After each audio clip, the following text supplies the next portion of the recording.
പരിപാടി ഇന്ന് ആരും അറിയാതെ പോലെ കോട്ടയം സ്വിമ്മിംഗ് പൂളിൽ പോയി ഒന്നുമല്ല, പബ്ലിക്കായിട്ടുള്ള സ്നാനമാണ്. സ്തോത്രം. ഭയങ്കര ഉത്സവം പോലെ. സ്തോത്രം. സ്നാപകം ഫ്രണ്ടിൽ നടക്കും, സ്നാനപ്പെടുന്നവർ പുറകെ നടക്കും, അതിനെ പുറകെ സഭ നടക്കും, ടമ്പറൊക്കെ അടിച്ച് ജയം ജയം ഹല്ലേലൂയ, ഭയങ്കര ഉത്സവം അവർക്ക്. സ്തോത്രം. അങ്ങനെ കൊട്ടാരക്കര പുലമൺ തോടിന്റെ താഴെ വരിച്ചു. സ്തോത്രം. സ്നാനപ്പെടുത്താൻ വേണ്ടി പാസ് ആദ്യം കടവിലിറങ്ങി. ഇന്നത്തെ പോലെ ചാടിക്കുത്തി കയറി രണ്ട് സ്നാനം നടത്തി അങ്ങ് തിരിച്ചു കയറി പോകുമല്ല. അവിടെ കാളെ കുളിപ്പിക്കാൻ വന്നവനുണ്ട്, വണ്ടി കഴുകാൻ വന്നവനുണ്ട്. ഇവരൊക്കെ പാസ് സുവിശേഷ യോഗം അങ്ങ് പ്രസംഗിക്കും. സ്തോത്രം. പ്രസംഗം കഴിഞ്ഞിട്ട് പാസ് ഓരോരുത്തരെ സ്നാനക്കടവിലേക്ക് ഇറക്കി നിർത്തും. ഒന്ന് എഴുതിട്ട് വന്നേ മക്കളെ, ഒരാൾ വന്നേ ഓടിവാ. ആരെങ്കിലും ഒരാൾ വന്നു ഒരു കാര്യം കാണിക്കണം, ഓടിവാ. വാ ഓടിവാ. ചുമ്മാ ഒന്നുമല്ല കയറി വന്നു. ഇവ നാളെ വേദി കയറണവൻ ഒരു സ്തോത്രം പറഞ്ഞാട്ടെ. സ്തോത്രം. ഇതേ സ്നാനപ്പെട്ടേന്നോ? അപ്പൊ ഒരു ഡെമോൺസ്ട്രേഷൻ ആയിക്കോട്ടെ. സ്നാനപ്പെടുന്ന ആളെ ഇങ്ങനെ പിടിച്ചു നിർത്തും. പാസ്റ്റർ സുവിശേഷമൊക്കെ പ്രസംഗിക്കും. എന്നിട്ട് ഇവരോട് ചോദിക്കുന്ന 3-4 ചോദ്യങ്ങളുണ്ട്. ആ ചോദ്യങ്ങളൊക്കെ പ്രസക്തിയുള്ള ചോദ്യങ്ങളാണ്. ചോദ്യം ശ്രദ്ധിച്ച് കേൾക്കണം. മക്കളുടെ പേരെന്നായിരുന്നല്ലോ? ആൽബിൻ. ഓക്കെ. ആൽബിൻ എന്ന് പറയുന്ന ഞങ്ങളുടെ സഹോദരനോട് ഞാൻ ചോദിക്കുന്നു, സ്നാപകൻ ചോദിക്കുന്ന ആദ്യത്തെ ചോദ്യം. ഇന്നേക്ക് 2024 വർഷങ്ങൾക്ക് മുമ്പ് ഈ താണഭൂമിയിലേക്ക് ഇറങ്ങി വന്ന് 33 തിരുവയസ്സ് വരെ ജീവിച്ച് 3.5 കൊല്ലം ശുശ്രൂഷയുടെ നടുവിൽ രോഗങ്ങളെ സൗഖ്യമാക്കി, ഭൂതങ്ങളെ പുറത്താക്കി. എന്തിനു പറയണം? മരിച്ചവരെ പോലും ഉയർത്തെഴുന്നേൽപ്പിച്ചു. അതിനൊടുവിൽ 33 തിരുവയസ്സിനകത്ത് കാൽവരി ക്രൂശിന്റെ പച്ചപ്പൈ മരക്രൂശിനകത്ത് മരിച്ചു. പാലസ്തീന്റെ പച്ച മണ്ണിനകത്ത് 24 ടൈപ്പ് വിഷമുള്ളപ്പോ അതിനകത്ത് ഏറ്റവും വിഷം കൂടിയ മുള്ള് തമ്പുരാന്റെ ശിരസിൽ കിരീടമായി വെച്ചു മെനഞ്ഞ് അങ്ങനെ യേശുവിനെ ക്രൂശിച്ച് ശരീരത്തിന് ഉച്ച മുതൽ ഉള്ളങ്കാല് വരെ രക്തം വാർന്നൊലിച്ച് കാൽവരി ക്രൂശിനകത്ത് പിടഞ്ഞു മരിച്ച കർത്താവായ യേശു ആമൻ കല്ലറയിൽ അടക്കപ്പെട്ടു. എന്നാൽ താൻ വാക്ക് പറഞ്ഞതുപോലെ, വാഗ്ദത്തം ചെയ്തതുപോലെ 3-ാം ദിവസം കല്ലറകളെ പൊട്ടിച്ച് ഉയർത്തെഴുന്നേറ്റ് വന്ന് പിതാവിന്റെ വലത് ഭാഗത്ത് പോയിരിക്കുന്ന ശ്രീ യേശു കർത്താവ്, ആ യേശു തന്നെ സ്നേഹിക്കുന്ന, താൻ സ്നേഹിക്കുന്ന തന്റെ സഭയാകുന്ന കാന്തയെ വീണ്ടും ചേർക്കാൻ വരാമെന്ന് പറഞ്ഞ ശ്രീ യേശുവിനെ നീ നിന്റെ രക്ഷിതാവും കർത്താവുമായി സ്വീകരിക്കുന്നു? അന്നല്ല, സ്വീകരിക്കുന്നു എന്ന് പറയുമ്പോ സ്വീകരിക്കുന്നവരെ പിതാവിന്റെയും പുത്രന്റെയും പരിശുദ്ധ റൂഹായുടെയും നാമത്തിൽ വെള്ളത്തിൽ മുഴുകൽ സ്നാനം, ഞാൻ അതൊന്നും ഇറങ്ങി പറയട്ടെ, മുഴുകൽ സ്നാനപ്പെടുത്തണമെന്നുള്ളത് വേദപുസ്തകത്തിന്റെ വ്യവസ്ഥയാകിയാലും അപ്പോസ്തലന്മാരുടെ ഉപദേശമാകിയാലും ഈ സഭയാകുന്ന കാന്തയെ സാക്ഷി നിർത്തിയും അസംഖ്യം ദൈവദൂതന്മാരെ സാക്ഷി നിർത്തിയും ആൽബിൻ എന്ന് പറയുന്ന ഞങ്ങളുടെ ഈ സഹോദരൻ ഞാൻ ഈ വെള്ളത്തിനകത്ത് പിതാവിന്റെയും പുത്രന്റെയും പരിശുദ്ധ റൂഹായുടെയും നാമത്തിൽ മാമോദീസ മുക്കുന്നു. ബലം പിടിക്കാതറാ. ഇങ്ങനെ മുക്കിപ്പോകുമ്പോ ഒരു പരിപാടി നടന്നു. എന്നാന്നറിയാമോ? ആൽബിൻ എന്ന് പറയുന്നത് ഞങ്ങളുടെ പഴയ മോനങ്ങ് മരിച്ചുപോയി. അമ്മാമേ ഉയർത്തെഴുന്നേറ്റ് വന്നത് ആരാന്നറിയാമോ? പുതിയൊരു ആൽബിന. സ്തോത്രം. ഇങ്ങനെ 4 കുഞ്ഞുങ്ങളെ സ്നാനപ്പെടുത്തി പാസ്റ്റർ അവസാനം പറയുന്ന ഒരു വാക്കുണ്ട്, മരണപര്യന്തം വിശ്വസ്തനായിരിക്കുക, എന്നാൽ അവൻ ജീവകിരീടം നിനക്കായിട്ട് തരും. എന്നിട്ട് ഇവനെ കയറ്റിവിടും. നനഞ്ഞ ഡ്രസ്സുമായിട്ട് ഇവൻ കയറിപ്പോവും. അപ്പൊ നമ്മളൊരു പാട്ട് പാടും, അരിത വാരുന്ന അരിത. ഭയങ്കര പാട്ടൊക്കെയാ. സ്തോത്രം. ഇങ്ങനെ 4 സ്നാനങ്ങൾ കഴിഞ്ഞിട്ട് അവസാന സ്നാപകൻ ചോദിക്കുന്ന ഒരു ചോദ്യം, അതെല്ലായിടത്തും ചോദിക്കും, ഇവിടെ ചോദിക്കുന്നതല്ല ചിന്ത. സ്നാപകൻ ചോദിക്കുന്ന അവസാനത്തെ ചോദ്യം ചെവി തുറന്ന് കേട്ടോണം. ഈ കൂട്ടത്തിൽ നിൽക്കുന്ന മഹാജനത്തോട് ഞാൻ ചോദിക്കുന്നു, ഇത് ദൈവത്തിന്റെ കൽപ്പനയാണെന്നൊരു ബോധ്യം നിങ്ങളുടെ അകത്ത് ഭരിക്കുന്നെങ്കിൽ ജഡരക്തങ്ങളോടാകട്ടെ മാംസരക്തങ്ങളോടാകട്ടെ ആലോചന ചോദിക്കാതെ തന്റെ ഇടത്തോടെ നിങ്ങൾക്ക് ഈ വെള്ളത്തിലേക്ക് ഇറങ്ങി വരാം എന്ന് പറഞ്ഞ് പാസ്റ്റർ ആശീർവാദം പറയും. അങ്ങനെ ആരും പോവാറില്ല. സ്തോത്രം. ഇവിടെ സ്നാനക്കടവിൽ നിൽക്കുന്ന പാസ്റ്റർ ചോദിച്ചു, ഈ കൂടി നിൽക്കുന്ന ജനസമൂഹത്തോട് ഞാൻ ചോദിക്കുന്നു, ഇത് ദൈവത്തിന്റെ കൽപ്പനയാണെന്നൊരു ബോധ്യം നിങ്ങളുടെ അകത്ത് ഭരിക്കുന്നെങ്കിൽ ജഡരക്തങ്ങളോടോ മാംസരക്തങ്ങളോടോ ആലോചന ചോദിക്കാതെ തന്റെ ഇടത്തോടെ ഈ വെള്ളത്തിലോട്ട് ഇറങ്ങി വരാം എന്ന് പറഞ്ഞപ്പോൾ എന്റെ അപ്പൻ അങ്ങ് ഇറങ്ങി ചെന്നൊരു സ്തോത്രം പറഞ്ഞാൽ. പാസ്റ്റർ ചോദിച്ചു, അർജുനൻകുട്ടി കുളിക്കാൻ വന്നതാണോ? അല്ല, സ്നാനപ്പെടാൻ വന്നതാ. സ്തോത്രം. അത് കഴിഞ്ഞ ആഴ്ച ചീട്ട് കളിക്കാൻ കോറം തയ്ക്കാതെ ഇങ്ങോട്ട് വന്നിരുന്നപ്പോൾ ആരാധന ഒറ്റ ദിവസമല്ല, ഇത് അങ്ങനെ പോരാ, ഇതിന് കുറച്ച് ക്ലാസ്സൊക്കെ ഉണ്ട്. അപ്പം പറഞ്ഞു, എനിക്ക് സ്നാനപ്പെടണം. കഴിഞ്ഞ ഒരാഴ്ചയായിട്ടുള്ള മനസ്സിലുള്ള ചോദ്യം എങ്ങനെ സ്വർഗത്ത് പോകാമെന്നാ. ഇതായിരുന്നു ഇതിന്റെ പരിപാടിയല്ലേ, എന്നാൽ എനിക്ക് സ്നാനപ്പെടണം. അപ്പൊ കൂടിയിരിക്കുന്ന മൂപ്പന്മാര് കൃപയുള്ളവർ പറഞ്ഞു, എന്റെ പൊന്നു പാസ്റ്ററെ, ഒരാത്മാവിന്റെ വിലയല്ലേ.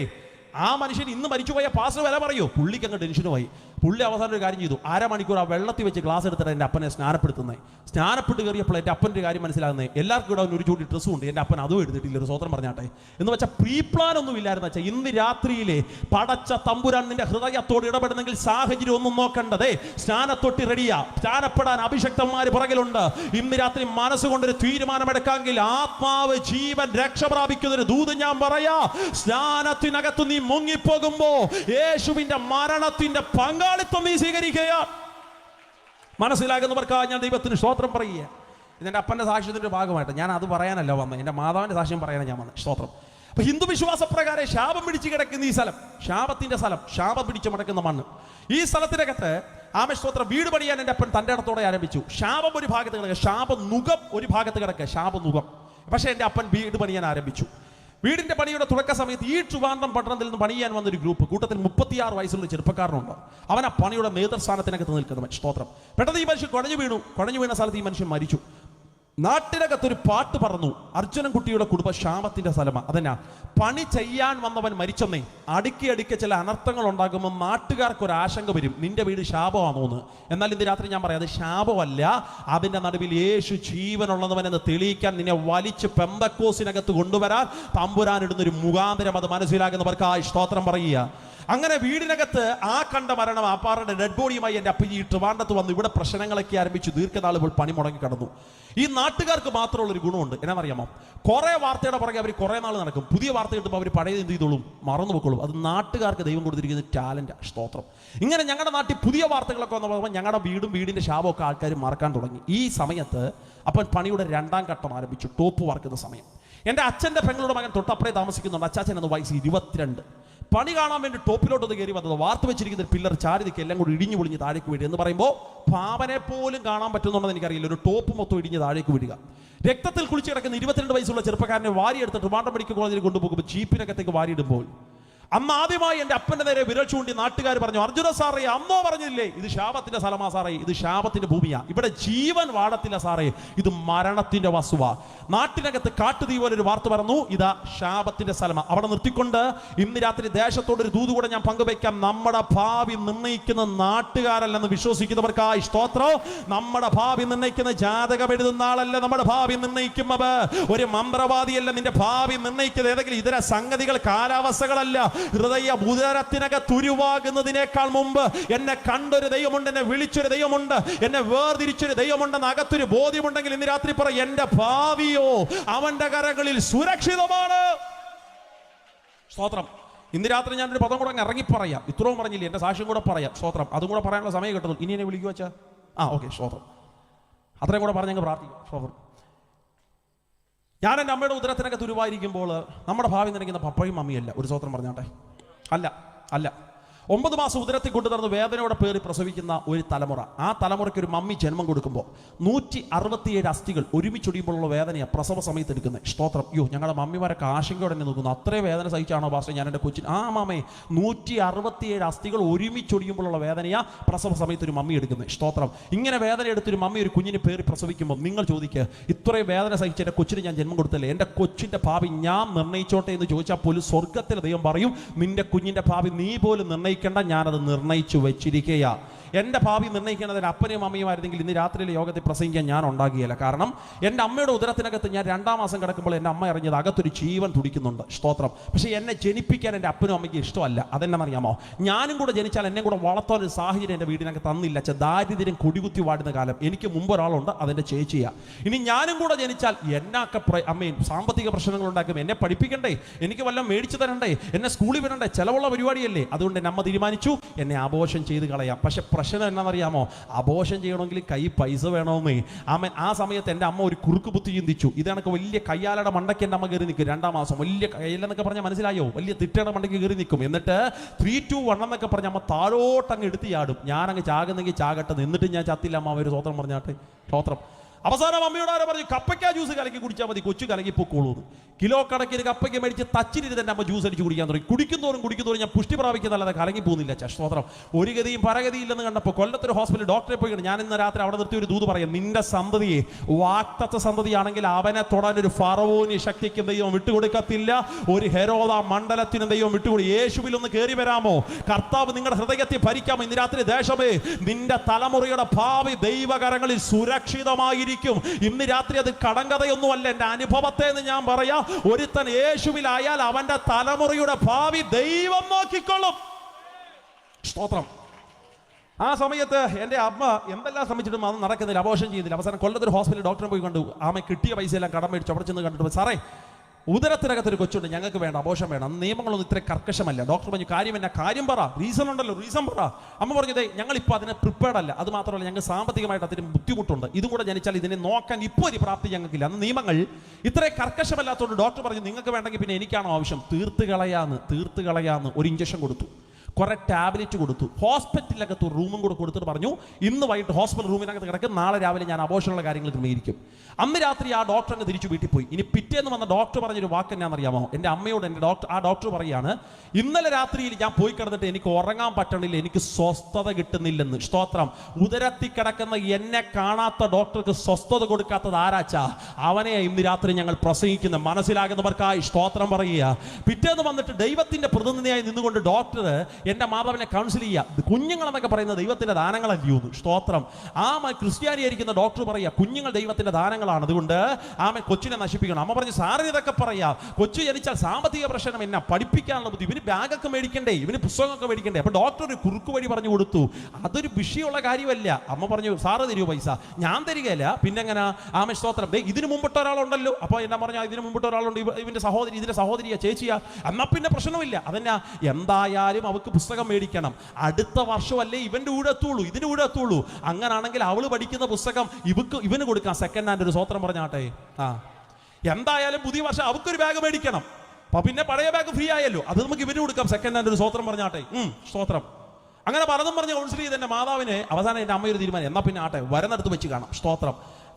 അബോഷം വേണ്ട എന്നൊരു ചിന്തയിൽ, എന്തായാലും ദാരിദ്ര്യം, ഇനിയൊരു കൊച്ചും കൂടെ വരുന്നിടത്ത് വെച്ച് കാണാം എന്നൊരു ചിന്തയിൽ, അബോഷം വേണ്ട എന്നൊരു ചിന്തയിൽ റൂം വിട്ട് വെക്കേറ്റ് ചെയ്ത് പുറത്തോട്ടിറങ്ങാൻ നേരം ഡോക്ടർ കൈയടിച്ച് വിളിച്ചിട്ട് പറഞ്ഞു ഒരു കൊച്ചു പ്രശ്നമുണ്ട്. എന്നാ? ഇന്നലെ രാത്രി ഒരു ഇഞ്ചക്ഷൻ തന്നില്ലായിരുന്നു? കുറെ ടാബ്ലറ്റ് ഒക്കെ വാരി കഴിച്ചതല്ലേ? അതിന്റെ സൈഡ് എഫക്റ്റ് കൊച്ചിനുണ്ടാകും. അമ്മ ചോദിച്ചു അതെങ്ങനെയാ? അതൊരു കാലിന് നീളം കൂടുതലോ, ഒരു കാലിന് നീളം കുറവോ, അല്ല കണ്ണിന്റെ കാഴ്ചശക്തി, തലയോട്ടി, ബ്രെയിൻ, എന്തെങ്കിലും ഒരു സൈഡ് എഫക്ട് ബൈ ബർത്തിലേ അറിയാൻ പറ്റും. നല്ലോണം നോക്കിയോണം കേട്ടോ, രാത്രി യോഗം കഴിഞ്ഞാൽ അങ്ങ് പോകും. സ്തോത്രം. എന്തായാലും ഒരു സൈഡ് എഫക്റ്റ് ഉണ്ടാകും. സ്തോത്രം. എൻ്റെ അമ്മ പറയുന്ന സാക്ഷ്യത്തിൽ പറയുന്ന ഒരു വാക്കുണ്ട്, എടാ നീ ജനിക്കുന്നതിനേക്കാൾ മുമ്പ് നിന്നെക്കുറിച്ച് ഞങ്ങൾക്ക് ഒരു ചിന്തയുണ്ടാകും, ഈ കൊച്ചെന്താകുന്ന. സ്തോത്രം. ഈ കൊച്ചെന്താകും? അത് ബൈബിളിനകത്തൊരു ചോദ്യം. അമ്മേ, യോഹന്നാനെ കാണാൻ വന്ന ബേബി കിറ്റുമായിട്ട് വന്ന നാട്ടുകാർ, മാനേഴ്സ് ഇല്ലാത്ത ജനം, യോഹന്നാനെ ബേബി കിറ്റുമായിട്ട് കാണാൻ വന്ന് കൊച്ചിന് ബേബി കുറ്റും കൊടുത്തിട്ട് ഒരു ഉമ്മയും കൊടുത്തിട്ട് പോകുന്നതിന് പകരം യോഹന്നാനെ കുറിച്ച് നാട്ടുകാരെല്ലാം കൂടെ ചോദിച്ചു ഈ പൈതൽ എന്താകും. സ്തോത്രം. അടുത്ത വാക്ക് എനിക്ക് ഇഷ്ടമാണ്. അവന്റെ അപ്പൻ സെക്കരിയാവ് പരിശുദ്ധാത്മാവി പ്രവചിച്ചു, നീയോ പൈതലേ അത്യുന്നതന്റെ പ്രവാചകൻ എന്ന് വിളി. നാട്ടുകാരെ ബുദ്ധി കൊണ്ടാ ചോദിച്ചു നിന്റെ കൊച്ചിന്റെ ഭാവി എന്താകുമെന്ന്. അഭിഷേകമുള്ള പപ്പായെ ബുദ്ധി കൊണ്ടല്ല മറുപടി പറഞ്ഞത്, ആത്മാവി മറുപടി പറഞ്ഞു, നീ ദൈവത്തിന്റെ പ്രവാചകനായി മാറും. സ്തോത്രം. അങ്ങനെ ഞാൻ എന്താകുന്ന ഒരു ചിന്തയില്ല. എൻ്റെ അപ്പനും അമ്മയും ഹോസ്പിറ്റൽ റൂമിനകത്ത്, ലേബർ റൂമിനകത്ത് കയറുന്നു. സ്തോത്രം. എൻ്റെ അമ്മ ഇപ്പോഴും സാക്ഷ്യം പറയുന്ന ഒരു വാക്കുണ്ട്, സ്തോത്രം. ആ ലേബർ റൂമിൽ കിടക്കുന്ന എല്ലാ അമ്മമാരും അവരുടെ കുഞ്ഞുങ്ങൾക്ക് ജന്മം കൊടുക്കുമ്പോൾ അവർ അപ്പൻ അവരെ കാണാൻ വന്ന് വലിയ ലഡുവും ജിലേബിയൊക്കെ മേടിച്ചുകൊണ്ടാണ്. പക്ഷെ നീ ജനിച്ചപ്പോഴോ നിന്റെ അപ്പൻ നിന്നെ കാണാൻ വന്ന് നീളുള്ളൊരു ടേപ്പ് മേടിച്ചുകൊണ്ടാണ് കാലൊക്കെ അളവ് നോക്കാൻ കൃത്യമാണോ. സ്തോത്രം. കൊച്ചു കാല് പിടിച്ച് വലിച്ചു ഈ മനുഷ്യൻ അളവ് നോക്കിയപ്പോൾ നേഴ്സ് നോക്കി ഈ മനുഷ്യൻ ഈ കൊച്ചിന്റെ കാല് പിടിച്ച് എന്നാ ചെയ്യുന്നത്? അപ്പം പറഞ്ഞു മിണ്ടരുത്, ചുബ്രഹോ, കാലിന്റെ നീളമൊക്കെ കറക്റ്റാണോ നോക്കട്ടെ. എൻ്റെ തമ്പുരാനിച്ച് നീളം കൂടുതലുണ്ടെങ്കിലേ ഉള്ളൊരു സ്വത്രം പറഞ്ഞാട്ടെ. നമ്മുടെ ഭാവി നിർണ്ണയിക്കുക നമ്മുടെ പപ്പയല്ല, മമ്മിയല്ല, വരത്തുപോക്കുകളല്ല, ശാപമല്ല, ജാതകമല്ല. അകത്ത് വിശ്വാസമുള്ളവർ പറയും എൻ്റെ തലയ്ക്ക് മുകളിൽ ജീവനുള്ളൊരു ദൈവമുണ്ട്, അവനത്രേ എൻ്റെ ഭാവി നിർണ്ണയിക്കുന്നത്. മനസ്സിലാകുന്നവർക്കായി സ്തോത്രം. ജീവിതത്തിന്റെ സകല പ്രതീക്ഷകളും അസ്തമിച്ചു. ഇടയ്ക്കിടയ്ക്ക് കണ്ടുവരുന്ന ശാപങ്ങളും അനർത്ഥങ്ങളും. ഒരു പ്രത്യേക രാത്രിയിൽ ഡിസംബറിനോട് ചേർന്നിരിക്കുന്ന ഒരു മാസം, ശാപം പിടിച്ച വീടിന്റെ അങ്കണത്തിലേക്ക് പാതിപടിയിൽ അവസാനിച്ച് നിൽക്കുന്ന വീടിന്റെ ഫ്രണ്ടിലേക്ക് അടുക്കടിക്ക് ഉണ്ടാകുന്ന അനർത്ഥങ്ങൾ നിമിത്തവും മരണം നിമിത്തവും മനസ്സും അടുത്തുപോയി എൻ്റെ മാതാവ് കസേര ഫ്രണ്ടിലോട്ട് വലിച്ചിട്ട്. സ്തോത്രം. അന്ന് രാത്രിയിൽ മരിക്കാൻ വേണ്ടി മനസ്സുകൊണ്ട് ആഗ്രഹിച്ചിരിക്കുന്ന രാത്രി, ഒരു വിശക്കുപ്പി അല്ലെ ഒരു പിടി തൊണ്ടുകയറ്, ജീവിതം അവസാനിപ്പിക്കാച്ചാ. എന്തിനെങ്ങനെ ജീവിക്കുന്നേ? ആമൻ. ബന്ധുക്കൾക്കില്ലാത്ത പ്രശ്നം, രക്തബന്ധങ്ങൾക്കില്ലാത്ത പ്രശ്നം. അന്ന് ചിന്തിച്ചെൻ്റെ മാതാവ് അന്ന് രാത്രി മരണത്തെ കുതിയോടെ നോക്കിക്കൊണ്ടിരിക്കുമ്പോൾ ഒരു സംഭവം നടന്നു. 2 വീടപ്പുറം മാറി ഒരു പെന്തക്കോസുകാരൻ ഉപദേശി അന്ന് രാത്രി ഒരു ആത്മീയ യോഗം നടത്തിയ രാത്രിയാണ്. സ്തോത്രം. ഞങ്ങളുടെ ദേശത്തിനകത്ത് ഒരു ഉപദേശി ഉണ്ടച്ചാ. എല്ലാ മാസവും ഞങ്ങളുടെ ദേശത്തിനകത്ത് വരും. സഞ്ചിക്കകത്ത് കുത്തി നിറച്ച ട്രാക്റ്റുകൾ ദേശത്ത് കൊണ്ട് വിതരണം ചെയ്യും. ഒരു സാധാരണക്കാരൻ ദൈവദാസൻ, സഞ്ചാരി ഉപദേശി എന്നൊക്കെ ഞങ്ങളുടെ ഇവിടെയും അങ്ങനെയുള്ള അഭിഷക്തന്മാരൊക്കെ ഉണ്ടെന്നാണ് എൻ്റെ ചിന്ത. സ്തോത്രം. സഞ്ചിക്കകത്ത് നിറച്ച ട്രാക്റ്റുകളൊക്കെ കൊണ്ടുവന്ന് വിതരണം ചെയ്യുന്ന, പരസ്യയോഗങ്ങളൊക്കെ പ്രസംഗിക്കുന്ന, അവർക്ക് വേദികളിലൊന്നും അവസരം വലുതായിട്ട് കിട്ടണമെന്ന് നിർബന്ധമില്ല. പക്ഷേ അവർ സുവിശേഷത്തിന് വേണ്ടി ചോകാൻ വേണ്ടി നിൽക്കുന്നവരാ. സ്തോത്രം. അങ്ങനെയുള്ളൊരു ദൈവദാസൻ ഞങ്ങളുടെ ദേശത്തിനകത്ത് മാസത്തിലൊന്ന് വരും. കാലിനിച്ചിരി സ്വാധീനത്തിന്റെ കുറവുണ്ട്. ആ പുള്ളിങ്ങനെ മുടന്തിയാ വരുന്നത്. നാട്ടിൽ ഞങ്ങളുടെ ചോരത്തിളപ്പുള്ള ചില ചെറുപ്പക്കാരുണ്ട്, പാർട്ടിയിലൊക്കെ പ്രവർത്തിക്കുന്നവര്. അവർ ഉപദേശി കാണുമ്പോഴേ പറയും മുടന്തിരുപദേശി വരുന്നു. സുവിശേഷത്തെ കുറിച്ച് കളിയാക്കലേറിയ, പക്ഷെ എല്ലാ മാസവും ഞങ്ങളുടെ ദേശത്ത് വന്ന് പ്രാർത്ഥിക്കുന്ന ഒരു ഉപദേശിയെ, എല്ലാ വീടുകളും കയറി ഇറങ്ങി സുവിശേഷം പറയുന്ന ഒരു ഉപദേശിയെ. എൻ്റെ മാതാവ് മരിക്കാനിരിക്കുന്ന രാത്രിയുടെ പകൽ ആ മനുഷ്യൻ ഞങ്ങളുടെ ദേശത്തിനകത്തുണ്ടായിരുന്ന പകൽ തുടങ്ങിയ തന്റെ സുവിശേഷ പ്രവർത്തനം മമാമേ വൈകിട്ട് താൻ പരിസമാപ്തിയിലേക്ക് എത്തിക്കുമ്പോൾ സ്വർഗം തുറന്നിട്ട് ഉപദേശിയോട് പറഞ്ഞു, എൻ്റെ ഭക്തരെ, ഇന്ന് രാത്രി ഈ ദേശം നീ വിട്ടുപോകരുത്. ഈ ദേശത്തിന്റെ നടുവിൽ ഇന്ന് രാത്രി നീ ഒരു പ്രാർത്ഥന സംഘടിപ്പിക്കണോ? ആ മനുഷ്യൻ ദൈവത്തോട് ചോദിച്ചു, അപ്പൊ നീ എന്നാ പറയുന്നേ, പ്രാർത്ഥന സംഘടിപ്പിക്കാമോ? ഞാനോ? എങ്ങനെ അപ്പൊ ഞാൻ പ്രാർത്ഥന? എന്നെ ഈ നാട്ടിൽ ആർക്കും ഇഷ്ടമല്ല. ദൈവം ആ മനുഷ്യനെ നിയോഗിച്ചു പറഞ്ഞില്ല, നീ ഇന്ന് രാത്രി ഒരു യോഗം സംഘടിപ്പിക്ക്. ഈ മനുഷ്യൻ ദൈവത്തോട് ചോദിച്ചു, എന്തിനാ? ദൈവം പറഞ്ഞു, ഇന്ന് രാത്രി ദേശത്തിന്റെ നടുവിൽ നീ ഒരു പ്രാർത്ഥന കൂട്ടം സംഘടിപ്പിക്കാമെങ്കിൽ മരണത്തിന്റെ കുരുക്കുകളെ ഇന്ന് രാത്രി ഞാൻ അഴിച്ചു കാണിക്കാം. സ്തോത്രം. അച്ഛാ, ദൈവം പറഞ്ഞതിന്റെ ഒറ്റ പേരില് ഓടരാവട്ടം മർത്തോമ പള്ളിയിൽ പോകുന്ന കുഞ്ഞുപോൾ എന്ന് പറയുന്ന സഹോദരിയുടെ വീടിനകത്ത് കയറി മനുഷ്യൻ ചോദിച്ചു, ഇച്ചിരി നേരത്തേക്ക് വീടൊന്ന് വിട്ടുതരാമോ, ഒരു യോഗം നടത്താൻ? ആ സഹോദരി പറഞ്ഞു, പാസ്റ്ററേ, വീടിന്റെ മിറ്റമെടുത്തോ? ചരല് കൊണ്ട് നിറയപ്പെട്ടൊരു മിറ്റം അമ്മാമേ. ഈ ഗ്രൗണ്ട് വൃത്തിയായിരിക്കണം പോലെ അത്ര വൃത്തിയൊന്നുമല്ല, ചരല് കൊണ്ട് നിറയപ്പെട്ട മിറ്റോ. കുറെ പുൽപ്പാവാരിക്കൊണ്ടിട്ടോ മനുഷ്യന്. അന്ന് രാത്രി സ്തോത്രം പറഞ്ഞ ആ മീറ്റിംഗ് ആരംഭിച്ചു.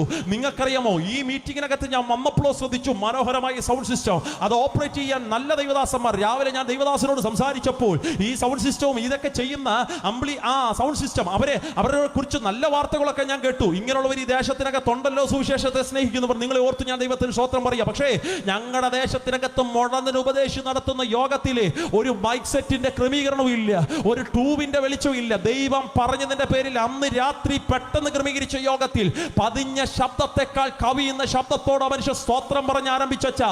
അതുവരെ ഞങ്ങളുടെ നാട്ടിലില്ലാത്തൊരു ഉണർവ് അന്ന് രാത്രി ഞങ്ങളുടെ ദേശത്തിനകത്ത് ദൈവം അയച്ചു. ഇദ്ദേഹത്തിന്റെ സ്തോത്ര ശബ്ദം കേട്ട നാട്ടിൽ പേരിനു മാത്രം ഞായറാഴ്ച പള്ളിയിൽ പോയിരിക്കുന്ന ചില ക്രിസ്ത്യാനി കുടുംബങ്ങൾ ഇദ്ദേഹത്തിന്റെ സ്തോത്ര ശബ്ദം കേട്ടപ്പോ വീട്ടിൽ നിന്ന് ഒരുങ്ങി ഇറങ്ങിയ ഒരു കുഞ്ഞാടിനെ പോലെ പായ്ക്കകത്ത് വന്നിരിക്കാൻ തുടങ്ങി. ഇന്ന് രാത്രി സഭയെ നോക്കി ഞാനൊരു ദൂത് പറയാ, അകം തിളയ്ക്കുന്ന അഭിഷേകം ഇന്ന് രാത്രി നമ്മുടെ അകത്തുണ്ടെങ്കിൽ, നമ്മൾ ഇന്ന് രാത്രി സ്തോത്രം പറഞ്ഞ് ആരാധിക്കുമ്പോ ദേശത്തിന്റെ വാതിലുകളെ തുറപ്പാൻ ശക്തനായ ഒരു ദൈവം ഉണ്ടമ്മേ. മർക്കോസിന്റെ മാളിക മുറിക്കകത്ത് അഭിഷേകം വ്യാപരിക്കപ്പെട്ടപ്പോ പെന്തക്കോസിനകത്ത് കൂടി വന്ന ജനോ, ആമേൻ, പെരുന്നാളിന് കൂടി വന്ന ജനോ ആലയത്തിനകത്ത് കയറിയത് സത്യമാണെങ്കിൽ ഇന്ന് രാത്രി നിന്റെ ആരാധനയ്ക്ക് ഒരു പവർ ഉണ്ട്. മനസ്സിലാകുന്നവർക്കായി നന്ദിയോടെ ഞാൻ ദൈവത്തിന് നിന്റെ വായെന്ന് വീഴുന്ന അഭിഷേകത്തിനൊരു പവർ ഉണ്ടെന്ന് മനസ്സിലാകുന്നവർക്കായി സ്തോത്രം. ഇദ്ദേഹം സ്തോത്രം പറഞ്ഞപ്പോ പേരിന് മാത്രം ഞായറാഴ്ച പള്ളിയിൽ പോയിരിക്കുന്ന ക്രിസ്ത്യാനികൾ യോഗത്തിനകത്ത് വന്നിരിക്കാൻ തുടങ്ങി. വന്നവരെ നോക്കി ഉപദേശി ചോദിച്ചു, കർത്താവ്, ഈ സഹോദരിയാണോ നിനക്ക് മരണത്തിൽ നിന്ന് എഴുന്നേൽപ്പിക്കുക? ദൈവം പറഞ്ഞു, അവളല്ല. അടുത്ത ആളെ ചൂണ്ടി, കർത്താവ്, ഈ സഹോദരിയാണോ നിനക്ക് മരണത്തിൽ നിന്ന് എഴുന്നേൽപ്പിക്കാൻ പത്ത്? ദൈവം പറഞ്ഞു, അവളല്ല. ആരാത്തിന് ചൂണ്ടിക്കാണിച്ചിട്ട് അപേക്ഷിച്ചു, ഈ സഹോദരിയാണോ? ആ സഹോദരി. ദൈവം പറഞ്ഞു, അവരാരും അല്ലടാ. ഇന്ന് രാത്രി ഒരുവളുണ്ട്, അവളെ മരണത്തിന്റെ ഘട്ടഴിച്ച് ഞാൻ ഈ പായ്ക്കകത്ത് കൊണ്ടിരുത്താൻ പോവുക. ഈ മനുഷ്യൻ ചോദിച്ചു, ഇനി ഞാൻ എന്നാ വേണോ? ആമേൻ, പ്രസംഗിക്കട്ടെ. ദൈവം പറഞ്ഞു, ഇപ്പൊ നീ പ്രസംഗിക്കണ്ട, ഇപ്പൊ ഒരു പാട്ടുപാടി എന്നെ ആരാധിക്കണോ? നൂറുകണക്കിന് ക്രിസ്തീയ ഗാനങ്ങൾ കാണാതറിയാവുന്ന ഉപദേശി അന്ന് രാത്രി തുറക്കപ്പെട്ട സ്വർഗത്തോട് ചോദിച്ചു, ഏത് പാട്ടുപാടി ആരാധിക്കണോ? എപ്പോഴും ചർച്ചിന്റെ കോർ ടീമിനോട് ഞാൻ പറയുന്ന ഒരു ഉപദേശമുണ്ട്, പെട്ടെന്ന് അറിവിനകത്തൊരു പാട്ട് പാടാതെ പിന്നെയോ ആമ തലേ രാത്രി ശനിയാഴ്ച വൈകിട്ട് ദൈവസന്നിധിയിൽ നിന്ന് പ്രാർത്ഥിച്ചു ചോദിക്കണോ, നാളെ ഞായറാഴ്ച ഞങ്ങളുടെ സഭായോഗത്തിന്റെ ദിവസമോ ഏത് പാട്ടുപാടി ആരാധിക്കണം നമ്പുരാനെ എന്ന് ചോദിച്ചു മേടിച്ചെടുത്തുകൊണ്ട് വരുന്ന ഒരു പാട്ടിന്റെ 4 വരിയപ്പോടി പോലും ദൈവത്തിന്റെ മഹത്വം ഇറങ്ങി വരും. അമ്മാമേ, മനസ്സിലാകുന്നുണ്ടോ? ഈ ഉപദേശിച്ചു ചോദിച്ചേ, ഏത് പാട്ടുപാടി ആരാധിക്കണോ? ദൈവം പറഞ്ഞിടാ, പണ്ടെന്റെ ഒരു ഭക്തനുണ്ടായിരുന്നടാ, വാടക വീടിന്റെ കാശ് കൊടുക്കാൻ നിവൃത്തിയില്ലാതെ പറക്കമുറ്റാത്ത 2 കുഞ്ഞുങ്ങളെ മാറത്തോട് ചേർത്ത് പിടിച്ചു വീട് വിട്ട് പുറത്തോട്ടിറങ്ങുമ്പോ ആമേൻ ഓർഡർ ചോദിച്ചു, നാണമില്ല ഉപദേശി, വാടകയ്ക്ക് പൈസ തരാതെ കയറി താമസിക്കുന്നത്, ഇറങ്ങിപ്പോക്കോ എന്ന് പറഞ്ഞപ്പോൾ അന്ന് രാത്രിയിൽ മനസാക്ഷിയുള്ള അല്ലെങ്കിൽ ആ സ്തോത്ര അഭിമാനമുള്ള ഉപദേശി അന്ന് രാത്രി ആ വീട്ടിൽ ഇനി നിൽക്കാൻ നിവൃത്തിയില്ലാതെ വന്നപ്പോൾ 2 കുഞ്ഞുങ്ങളെ പറക്കമുറ്റാത്തവടെ ഇങ്ങനെ മാറത്തോട് ചേർത്ത് പിടിച്ചു വീട് വിട്ട് പുറത്തോട്ടിറങ്ങുമ്പോ അന്ന് രാത്രി പ്രകൃതി പോലും ശോഭിച്ചാ മഴ ഒരു തുള്ളിക്കൊരു കുടമെന്ന രീതി മഴ പെയ്തിറങ്ങി. ആ മഴ മൊത്തം നനഞ്ഞു വഴിയരികെ കണ്ട് എന്തോന്നിലോട്ട് ഇങ്ങനെ കാല് ഒന്നി വെച്ച് തമ്പുരാന്റെ കണ്ണുകളിലേക്ക് നോക്കിയിട്ട് ചോദിച്ചു, എന്റെ അപ്പായേ, സുവിശേഷത്തിന് വേണ്ടി ഇറങ്ങിയിട്ട് ഞാൻ ലജ്ജിച്ചു പോകുന്നു, എനിക്ക് വേണ്ടി കരുതുന്ന ഒരുത്തൻ ഉയരത്തിലുണ്ടോ? നനഞ്ഞു കുതിർന്നിരിക്കുന്ന രാത്രിയിൽ സ്വർഗം തുറന്ന ആ ഭക്തനൊരു പാട്ട് കൊടുത്തു. ക്രൈസ്തവ കൈരളിക്ക് മറക്കാൻ കഴിയാത്ത പാട്ടിന്റെ ആദ്യ തീരടികൾ ഇങ്ങനെ ആരംഭിക്കുന്നു, കരുതുന്നവൻ ഞാനല്ലയോ, കലങ്ങുന്നത് എന്തിന് നീ, കണ്ണുനീരിന്റെ താഴ്വരയിൽ ഞാൻ നിന്നെ കൈവിടുമോ? ഇന്ന് രാത്രി ദേശത്തോട് ദൈവം സംസാരിക്കുന്നു, കരുതുന്ന ഒരു ജീവനുള്ളവനുണ്ട്, നീ കലങ്ങുന്നത് എന്തിനാ എന്ന് ചോദിക്കുന്നൊരു ദൈവമുണ്ട്. കണ്ണുനീരിന്റെ താഴ്വരയിൽ ഞാൻ നിന്നെ കൈവിടുകയില്ല എന്ന് ഉറപ്പിച്ചു പറയുന്നൊരു ദൈവമുണ്ട്. വിശ്വസിക്കുന്നവർ കരങ്ങൾ ഒന്ന് ഉയർത്തിപ്പിടിച്ച് ശക്തിയോടെ പറഞ്ഞ് ഹല്ലേലൂയ. അന്ന് രാത്രിയിലെ ഉപദേശിക്ക് കിട്ടിയ പാട്ട് ഞങ്ങളുടെ ദേശത്തിനകത്ത് ഉപദേശി സ്തോത്രം പറഞ്ഞുകൊണ്ടെന്ന് പറഞ്ഞു, ഈ പാട്ട് പാടി എന്നെ ആരാധിക്കണോ. തന്റെ മുഴുവൻ ആർജവും ശബ്ദവും എടുത്തു പതിഞ്ഞ സ്വരത്തെക്കാൾ കവിയുന്ന ശബ്ദത്തോടെ ഈ മനുഷ്യൻ ഈ പാട്ട് പാടി ആരാധിക്കാൻ തുടങ്ങി. എനിക്കിന്നും അറിയത്തില്ല അച്ഛാ, ആ പാട്ട് അവിടെ ഇരുന്ന് ഏതെങ്കിലും ക്രിസ്ത്യാനികളെ സ്പർശിച്ചൊന്നും എനിക്കും ഇന്നും അറിയാൻ പാടില്ല. പക്ഷെ 2 വീടപ്പുറം മാറി ശാപം പിടിച്ച വീടിന്റെ മുറ്റത്തിൽ ചാകാനിരിക്കുന്ന എന്റെ മാതാവിന്റെ കാതിനകത്തല്ല, ഹൃദയത്തിനകത്തേക്ക് ആ വരി വന്ന് പതിച്ചു. എന്റെ അഭിഷക്തന്മാരെ, നമ്മളൊക്കെ പാട്ട് പാടുമ്പോൾ ജനം ചിന്തിക്കുന്നത് ഇത് വലിയ ശുശ്രൂഷയൊന്നുമല്ല, പ്രസംഗമാ വലിയ ശുശ്രൂഷ. ഞാൻ ഇന്ന് രാത്രി എന്റെ അനുഭവത്തെ തിരിച്ചു പറയാം. പ്രസംഗത്തെക്കാൾ ഒരു പവർ പാട്ടിനുണ്ട്. ഏത് മനസ്സുകളെ തൊടാൻ പാട്ടിന്റെ വരികൾക്ക് മനസ്സിലാകുന്നവർ. പ്രസംഗം എല്ലാവർക്കും പിടികിട്ടുള്ള നിർബന്ധമില്ല, പക്ഷേ പാട്ടിനകത്തുള്ളൊരു ആത്മസാന്നിധ്യം ഏത് മനുഷ്യന്റെ മനസ്സിനെ തൊടുന്നതാണ്. മനസ്സിലാകുന്നവർക്കായി സ്തോത്രം പറയുന്നു. അന്ന് രാത്രിയിൽ ഈ പാട്ടിന്റെ വരികൾ എന്റെ മാതാവിന്റെ കാതിനകത്തേക്ക് വന്ന് പതിച്ചു. ആദ്യമായി എന്റെ അമ്മ ജീവനുള്ള യേശുവിനോട് ചോദിക്കാൻ തുടങ്ങി, കരുതുന്നവൻ നീയാണോ? കലങ്ങുന്നത് എന്തിനാന്ന് ചോദിക്കുന്നവൻ നീയാണോ? പോകണമെന്ന് ആഗ്രഹമുണ്ട്, പക്ഷെ ഹൈന്ദവ വിശ്വാസപ്രകാരം നായർ പശ്ചാത്തലത്തിൽ ജനിച്ചു വളർത്തപ്പെട്ടവൾ ക്രിസ്ത്യാനിയുടെ യോഗത്തിൽ പോയിരിക്കുന്നത് ശരിയല്ലെന്ന് ചിന്തിച്ച് എന്റെ മാതാവ് അതിനകത്ത് ഇങ്ങനെ ഒതുങ്ങിയിരിക്കുമ്പോ പാട്ടിന്റെ 2ാം സ്റ്റാൻസ് എത്തി. അച്ഛാ, അബ്രഹാമിന്റെ ദൈവമല്ലയോ ഞാൻ നിനക്കായി അത്ഭുതങ്ങൾ ചെയ്യുകയില്ലയോ? ഈ വരി കൂടെ കേട്ടപ്പോ പിന്നമ്മയ്ക്ക് ഇരിക്കാൻ പറ്റുള്ള കസേര വിട്ട് ചാടി എഴുന്നേറ്റ് എന്റെ മാതാവ് ബീറ്റിങ്ങിനെ ലക്ഷ്യമാക്കി ഓടാൻ തുടങ്ങി. നിങ്ങളുടെ ഇതിനകത്ത് സഹോദരിമാരെ കണ്ടോ, സഹോദരന്മാരെ കണ്ടോ? നിങ്ങൾ ഈ പന്തലിന്റെ നടുവിൽ സന്തോഷത്തോടെ വന്നിരിക്കുന്നത് പോലെ എന്റെ മാതാവിന് വന്നിരിക്കാൻ അറിയാൻ പാടില്ല. അങ്ങനെ യോഗത്തിൽ പോയിരുന്ന പ്രശ്നമാ, ക്രിസ്ത്യാനികളെ യോഗത്തിൽ ഹിന്ദുക്കൾ പോയിരുന്ന പ്രശ്നമായെന്ന് ചിന്തിച്ച എന്റെ മാതാവ് ആരും കാണാതെ ഈ മിറ്റത്തിന്റെ ഓരം ഇങ്ങനെ തെന്നിമാറി ആരെ ശ്രദ്ധപ്പെടാതെ മിറ്റത്തിന്റെ ഏറ്റവും പുറകുവശത്ത് ആ വീട്ടുകാർ നട്ടൊരു വാടിയുണ്ട്. ആ വാടിയുടെ ചെളിക്കൂട്ടത്തിനകത്ത് എന്റെ മാതാവ് ഇങ്ങനെ പോയിരുന്നു. ആരെയും കണ്ണിപ്പെട്ടില്ല. അവിടെ ഇരുന്നു കൊണ്ട് ആദ്യത്തെ പെന്തക്കോസിന്റെ പ്രാർത്ഥന എന്റെ മാതാവ് പ്രാർത്ഥിച്ചു. എപ്പോഴും സാക്ഷ്യം പറയുമ്പോൾ ഒരു വാക്ക് ഞാൻ ഇറങ്ങി പറയൂ. പെന്തക്കോസിന്റെ ആദ്യത്തെ പ്രാർത്ഥന എന്റെ മാതാവ് പ്രാർത്ഥിക്കുന്നത് പമ്പലിന്റെ കീഴിലല്ല, ഒരു AC റൂമിനകത്ത് ശീതീകരിച്ച അന്തരീക്ഷത്തിലല്ല, ഒരു ഫാനിന്റെ തണലിലല്ല. ആമേൻ. പെന്തക്കോസിന്റെ ആദ്യത്തെ പ്രാർത്ഥന മാതാവ് പ്രാർത്ഥിക്കുന്നതേ ഒരു വാഴയുടെ ചെളിക്കൂട്ടത്തിലിരുന്ന ദൂത്. ഞാൻ പറയാ, നീ അവിടെ ഇരുന്നാലും നിന്നെ കാണാൻ കഴിവുള്ളൊരു ദൈവമുണ്ട്. നീ പന്തലി വരണമെന്ന് നിർബന്ധമൊന്നുമില്ല സഹോദര. നീ വീടിന്റെ അകത്തളങ്ങളിൽ ഇരുന്ന ഈ സന്ദേശം കേൾക്കുന്നതെങ്കിലും, നീ വീടിന്റെ റൂമിനകത്തിരുന്ന ഈ സന്ദേശം കേൾക്കുന്നെങ്കിലും, ഇതെനിക്ക് കേൾക്കണ്ട എന്ന് വെച്ച് നീ കഥകടച്ചിരിക്കുന്നവനാണെങ്കിലും, ഇന്ന് രാത്രി നീ ഇരിക്കുന്നിടത്ത് നിന്നെ അന്വേഷിക്കുന്ന ഒരു ജീവനുള്ളവനുണ്ട്. അവിടെ ഇരുന്നു കൊണ്ട് എൻ്റെ മാതാവ് ചോദിച്ചു, ഞാനിവിടെ വന്നിരുന്നത് ക്രിസ്ത്യാനികൾ കണ്ടിട്ടില്ല. എൻ്റെ അമ്മ ആദ്യത്തെ പ്രാർത്ഥന, ഞാൻ ഇവിടെ വന്നിരുന്ന ഉപദേശി കണ്ടിട്ടില്ല. പക്ഷെ എന്നെ ഈ വാടിയുടെ മറവിൽ കാണാൻ കഴിവുള്ള 2 കണ്ണുകളുണ്ടെങ്കിൽ ഇങ്ങോട്ടൊന്ന് ഇറങ്ങി വാ, എനിക്കിന്ന് രാത്രി നിന്നെ ഒന്ന് കാണണം. എൻ്റെ അമ്മയുടെ അടുത്ത പ്രാർത്ഥന വാചകം എന്നറിയാമോ? ഞാൻ കൊണ്ടുവച്ച പൂജാ വസ്തുക്കൾ ഒരു ദൈവവും കൈകൊണ്ട് തൊടുന്നത് ഞാൻ കണ്ടിട്ടില്ല. എൻ്റെ സഹോദര, ഇതൊരു മനുഷ്യന്റെ വികാരത്തെ വ്രണപ്പെടുത്താൻ ഞാൻ പറയണ വാക്കല്ല, എൻ്റെ ജീവിതത്തിന്റെ അനുഭവത്തെ ഞാൻ അടർത്തിയെടുത്ത് പറയാം. എന്റെ അമ്മ ആദ്യം പറഞ്ഞത് ഇതാ, ഞാൻ കൊണ്ടുവച്ച പൂജാ വസ്തുക്കൾ ഒരു ദൈവവും കൈകൊണ്ട് തൊട്ടതായി എനിക്കറിയാൻ പാടില്ല. ഞാൻ കൊണ്ടുവച്ച നിവേദ്യങ്ങൾ കൈകൊണ്ട് എടുത്ത് ഭക്ഷിച്ചൊരു ദൈവത്തെയും ഞാൻ കണ്ടിട്ടില്ല. ഇല്ല, കൈകാലികൾ ചലിപ്പിക്കുന്ന ഒരു ദൈവമുണ്ടെങ്കിൽ, ആമേൻ സ്വത്ര സ്പർശിക്കാൻ കഴിവുള്ളൊരു ദൈവമുണ്ടെങ്കിൽ, വായ് കൊണ്ട് എന്നോട് സംസാരിക്കാൻ കഴിവുള്ളൊരു ദൈവമുണ്ടെങ്കിൽ, ഇന്ന് രാത്രി വാഴിയുടെ മറവിലേക്കൊന്ന് ഇറങ്ങി വാ, എനിക്ക് നിന്നെ ഒന്ന് കാണണം.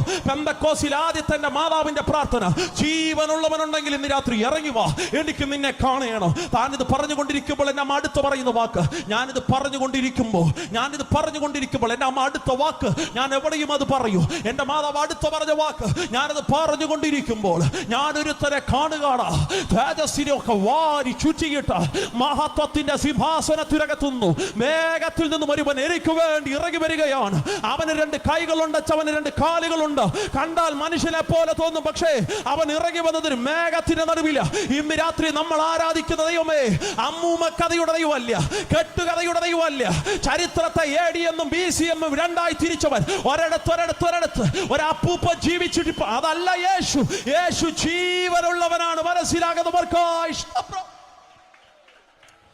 ഓ രക്തത്താൽ ജയമെടുക്കുന്നു. അന്ന് രാത്രി എൻ്റെ മാതാവ് അവിടെ ഇരുന്നു കൊണ്ട് ഈ കാഴ്ച കാണുക.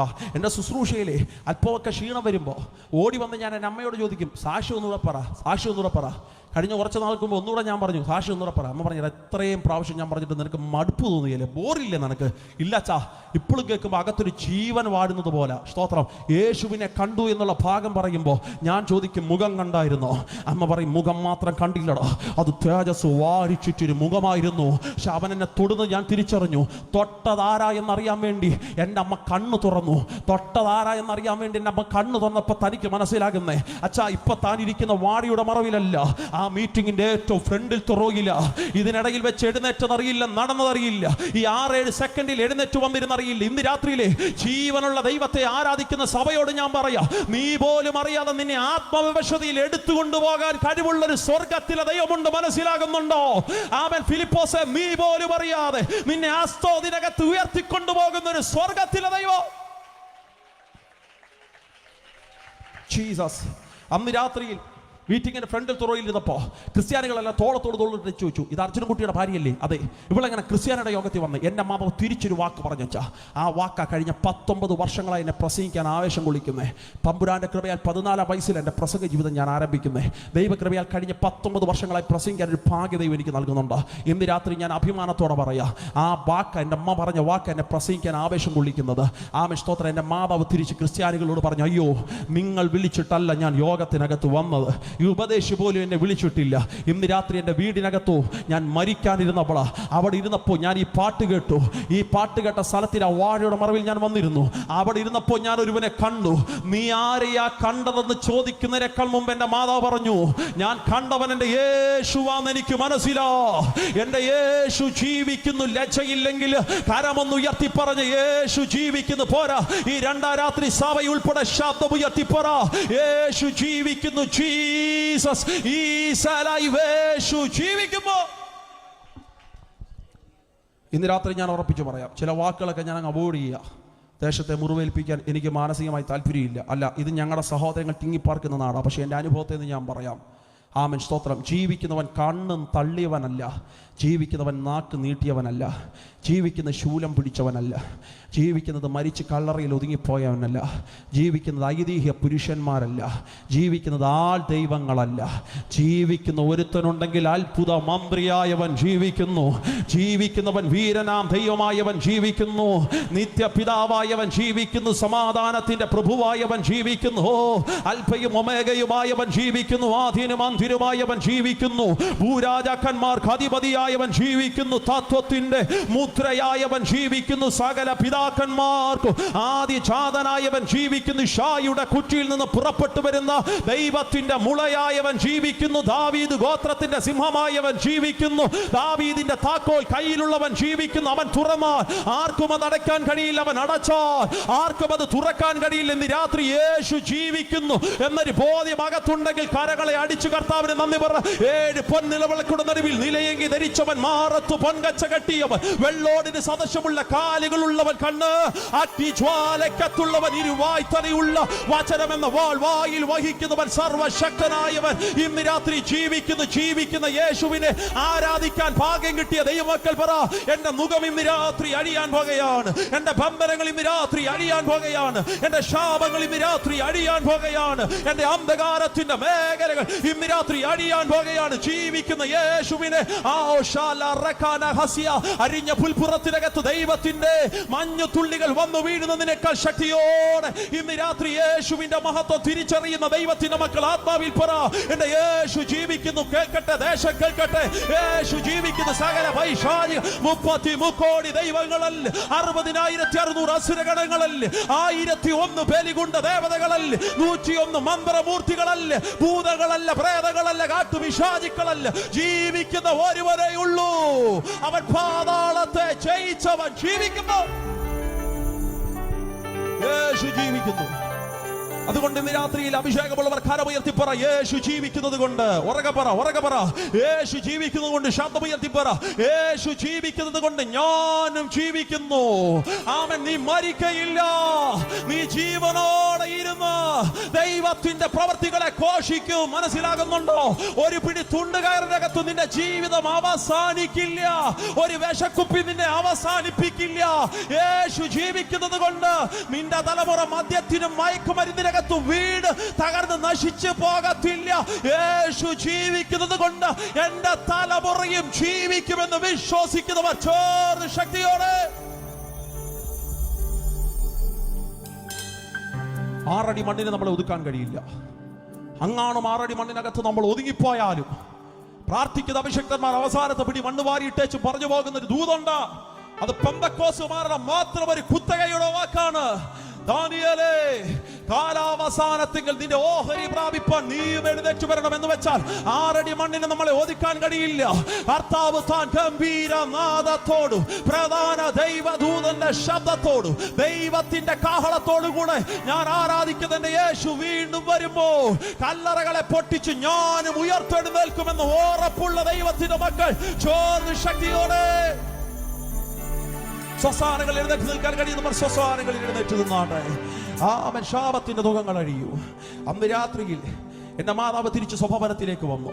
ഒറ്റ മിനിറ്റ് എന്നെ നോക്കിയാട്ടെ. എല്ലാ ശ്രദ്ധകളും എനിക്കറിയാം. ലാസ്റ്റ് 1 മിനിറ്റ് എന്നെ ശ്രദ്ധിച്ചാട്ടെ. അന്ന് രാത്രി എന്റെ മാതാവ് തിരിച്ച് സ്വഭവനത്തിലേക്ക് വന്നു. ആമേൻ. എന്റെ മാതാവ് യേശുവിനെ കണ്ടെത്തിയവളെ തിരിച്ച് സ്വഭവനത്തിലേക്ക് വന്നു. അവിടെ മുതൽ പ്രശ്നങ്ങൾ ആരംഭിച്ചു. ഇന്ന് രാത്രി സഭയോട് ഞാനൊരു വാക്കിറങ്ങി പറയാം. ശ്രദ്ധിച്ച ആ വാക്ക് കേൾക്കണം. പെന്തക്കോസി വരുമ്പോ പട്ടുമെത്തയാമോ? പെന്തക്കോസി വരുമ്പോ ചുവന്ന പരവതാനിയാമോ? പെന്തക്കോസി വരുമ്പോ പൂമാലയാണോ? സ്വോത്രാണോ? സ്വോത്രാഴ്ചയാണോ? എന്ന് ആരേലും നിങ്ങളെ പറഞ്ഞു പഠിപ്പിച്ചിട്ടുണ്ടെങ്കിൽ തൊടുകയോടെ ഞാൻ പറയാം, പെന്തക്കോസി വരുമ്പോ പട്ടുമെത്തയില്ല, ചുവന്ന പരവതാനിയില്ല, പൂമാലയില്ല, സ്വോത്രമില്ല, സ്വോത്രാഴ്ചയില്ല. വിദേശത്തുനിന്ന് പണം ഇല്ലച്ചാ. പിന്നെ ഇതിൽ വന്ന എരിയുന്ന തീച്ചൂളയായിരിക്കും. എന്നാൽ അതിനകത്തൂടെ കയറി ഇറങ്ങിപ്പോകുന്നവനെ പൊന്നുരുകുന്നത് പോലെ സ്വർഗം പുറത്തു കൊണ്ടുവരും. വിശ്വാസത്തിനകത്ത് വന്നതിന് ശേഷം നാട് വിട്ടു പോകേണ്ടി വന്ന ഞങ്ങളുടെ ജീവിത സാഹചര്യം അവിടെ മുതൽ ഞങ്ങൾ സാക്ഷ്യങ്ങൾ ആരംഭിക്കുക. സത്യം ഞാൻ അവിടെ പറഞ്ഞു നിർത്തുക. സ്തോത്രം. കൊട്ടാരക്കരയ്ക്ക് സമീപം ഓടനാവട്ട ദേശത്തിനകത്ത് ജനിച്ചു വളർത്തപ്പെട്ട ഞങ്ങൾ യേശുവിനെ അറിഞ്ഞതിന്റെ പേരിൽ നാട് വിട്ടു പോകേണ്ടി വന്നു. അല്ലെങ്കിൽ രക്തബന്ധങ്ങൾ ഇറക്കി വിട്ടു വീട്ടിൽ നിന്ന്. സ്തോത്രം. വയനാടിന്റെ കാട്ടുപ്രദേശത്തിലേക്കുള്ള ചേക്കറുകൾ 3.5 വർഷം അവിടുത്തെ താമസം. വിശ്വാസം ഞങ്ങളെ പഠിപ്പിച്ച നാട്. 3.5 വർഷത്തിന് ശേഷം വയനാട്ടിൽ നിന്ന് തിരിച്ച് കൊട്ടാരക്കരയ്ക്കുള്ള മടങ്ങി വരും. വന്നതല്ല, ആരാണോ ഇറക്കി വിട്ടത് അവർ തിരിച്ചു വിളിച്ചു കൊണ്ടുപോയി. സ്തോത്രം. തിരിച്ചു വിളിച്ചു കൊണ്ടുവന്നു. ഇന്ന് രാത്രി യേശുവിന്റെ പേരിൽ ഒരു പടിയെങ്കിലും നീ കേട്ടിട്ടുണ്ടെങ്കിൽ ഇരട്ടി മാന്യത നൽകി മാനിക്കുന്നൊരു ദൈവമുണ്ട്. തലമുറകളായി ഞങ്ങളെ നോക്കി നാട്ടുകാർ ചോദിച്ചു, ഇവരുടെ ഭാവി എന്തോ ആകും, ഇവരുടെ വീടെന്താകും. പിരിച്ച് നാട്ടിലേക്ക് കയറി വന്നപ്പോൾ എന്റെ അപ്പൻ ആര്യം ചെയ്ത കാര്യം വീടിന്റെ പണി ആരംഭിച്ചു. നാട്ടിൽ ചെറുപ്പക്കാർ ചോരത്തിളപ്പുള്ളവർ എന്റെ അപ്പന്റെ അടുക്ക് വന്നിട്ട് ചോദിച്ചു, അർജുന സാറേ, ശാപം വീണ്ടും വിളിച്ചു വരുത്താൻ വന്നതാണോ? ഇനിയും പണി തുടങ്ങിയ മരണം കാണും. എന്റെ അപ്പം പറഞ്ഞു, ഇല്ലടാ, ഇനി പണി തുടങ്ങിയ മരണം കാണുകയില്ല. ആമൻ. പണ്ട് കൂടെ ഒരാൾ പണിയാനില്ലായിരുന്നു, ഇപ്പൊ കൂടെ ഒരാൾ പണിയാനുണ്ടെന്ന്. അവർ ചോദിച്ചു, ഏത് എഞ്ചിനീയറാ സാറ് കൊട്ടേഷൻ കൊടുത്തേക്ക്? എന്റെ അപ്പം പറഞ്ഞു, എല്ലാ പ്രപഞ്ചം ഉണ്ടാക്കിയ ഒരു എഞ്ചിനീയർ ഉണ്ട്, പുള്ളിക്ക് ഞങ്ങൾ കൊട്ടേഷൻ കൊടുത്തേക്കുക. വീടിന്റെ പണി തുടങ്ങിയച്ചാ. നാട്ടുകാർ നോക്കി, ഇനി എന്നാ മരണം? ഇനി മരണമല്ല, ജീവനും പുനരുത്ഥാനവും ചലിക്കപ്പെടാൻ തുടങ്ങി. ശാപം മുഖത്തെ ദൈവം അടിക്കാൻ തുടങ്ങി യേശുവിന്റെ നാമത്തില്. ആമൻ. ഇന്ന് കൊട്ടാരക്കരയ്ക്ക് സമീപം ഓടനാവട്ട ദേശത്തിലൂടെ നിങ്ങൾ പോയാൽ ഞാൻ ഒത്തിരി സ്നേഹിക്കുന്ന കർത്താവിന്റെ ദാസൻ ഡെർഫിൻ അച്ഛൻ ഇന്ന് രാത്രി യോഗത്തിനകത്ത് വന്നിട്ടുണ്ട്. അച്ഛൻ ഞങ്ങളുടെ വീട്ടിലൊക്കെ വന്നിട്ടുള്ളതാണോ എന്ന് എനിക്ക് ഓർമ്മയില്ല. ഓടനാവട്ടത്തെ ഞങ്ങളുടെ ചർച്ചിനകത്ത് വന്ന് അനുഗ്രഹിക്കപ്പെട്ട ശുശ്രൂഷയൊക്കെ നടത്തിയിട്ടുണ്ട്. ആമൻ. ഇന്ന് ഞങ്ങളുടെ ദേശത്തിനകത്ത് വന്നാൽ തല ഉയർത്തി പിടിച്ചു നിൽക്കുന്ന ഒരു വീട് കാണാൻ കഴിയും. പരിത്യര വന്നിട്ട് അർജുനൻകുട്ടിയുടെ വീട് നിങ്ങൾ ചോദിച്ചാൽ മതി. അവർ പറയും, അർജുനൻകുട്ടിയുടെ വീടല്ല, ലൈവ് പോകുന്ന വാക്കുകളാ. ആമൻ. ഇന്ന് രാത്രി ഒന്നും ഇറക്കി പറയാൻ എനിക്ക് നിർവാഹമില്ല, കയറ്റി പറയാനും എനിക്ക് പ്രമാണമില്ല. കാരണം ബൈബിൾ എന്റെ മുമ്പിലുണ്ട്. അതുകൊണ്ട് ഇന്ന് രാത്രി വാക്കുകളുടെ ഗാംഭീര്യം ഇല്ലാതെ ഞാൻ പറയാം. ഇന്ന് ഞങ്ങളുടെ ദേശത്ത് വന്ന് അർജുനൻകുട്ടിയുടെ വീട് വെച്ചാൽ അവരാദ്യം പറയാം, അർജുനൻകുട്ടിയുടെ വീടല്ല, അർജുനൻകുട്ടിയുടെ ദൈവമോ അവരെ മാനിച്ചു. സ്തോത്രം. അതുപോലെ തല ഉയർത്തി പിടിക്കി നിൽക്കുന്ന ഒരു വീട് ഞങ്ങൾക്ക് തന്നു. നാട്ടുകാരുടെ അടുത്ത് ചിന്ത, പിള്ളേരെന്താകുമെന്ന.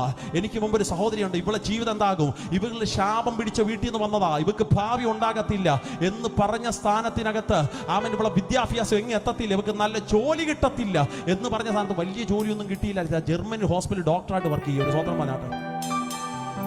നിന്റെ പിള്ളേരുടെ ഭാവിയല്ലയോ നാട്ടുകാരുടെ ചിന്ത? പെന്തക്കോസി വന്ന എന്റെ അനുഭവത്തെ ഞാൻ പറയാം, മറ്റുള്ളവരെക്കാൾ ശ്രേഷ്ഠമായി മാനിപ്പാൻ ദൈവത്തിന് കഴിവുള്ളവൻ.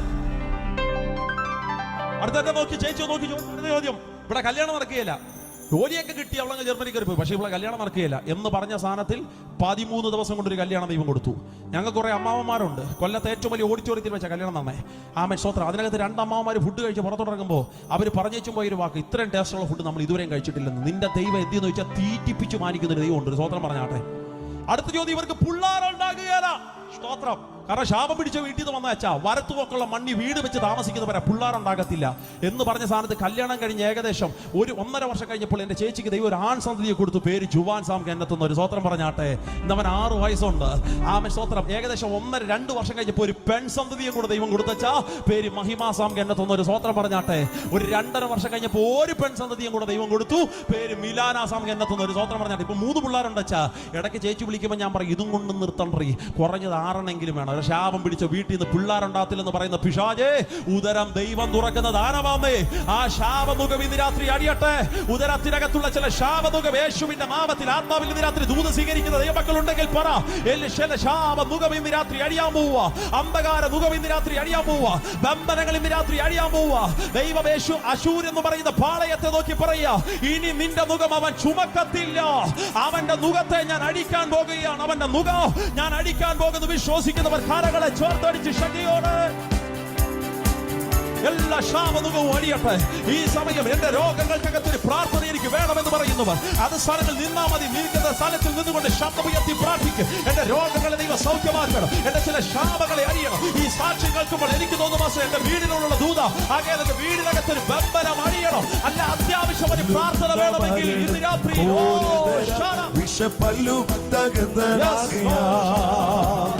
കൊല്ലുന്ന മരണത്തിൻ ഘോരതരം വിഷപ്പല്ലു തകർന്നതാകയാലും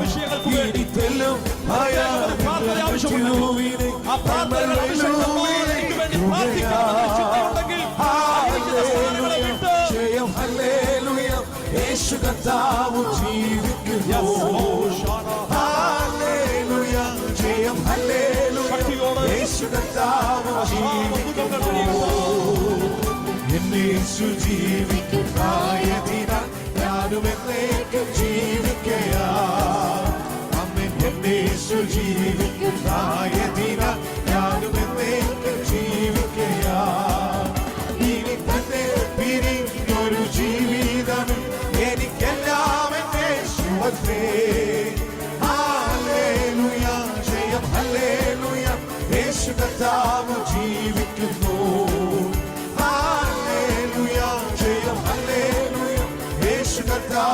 ജീവിക്കുന്നു.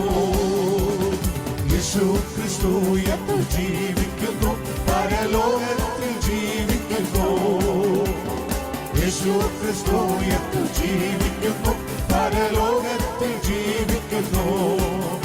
ഇഹലോകത്തിൽ ഇനി വേഗം രാജരാജനായി വാണിടുവാൻ.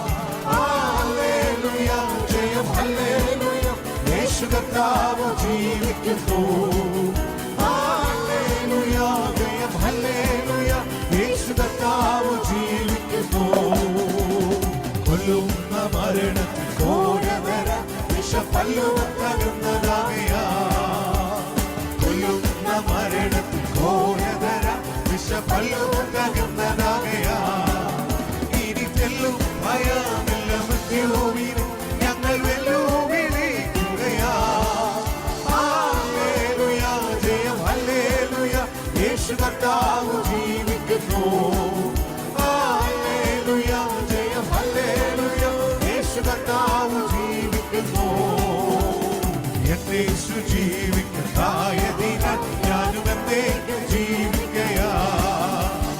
എന്റെ യേശു ജീവിക്കുന്നതിനാൽ ഞാനും എന്നേക്കും ജീവിക്കയാ. ഇനി ഒരു ജീവിതം എനിക്കെല്ലാം എന്റെ യേശുവേ.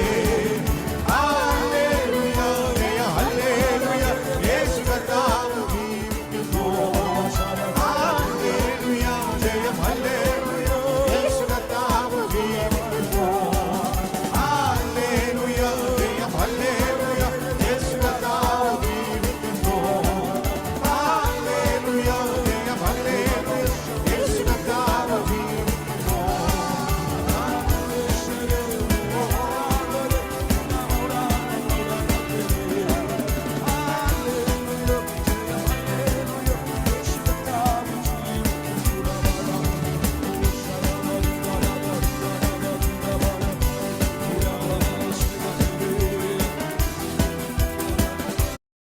इंस्टेंट पर्सनल लोन लेना है तो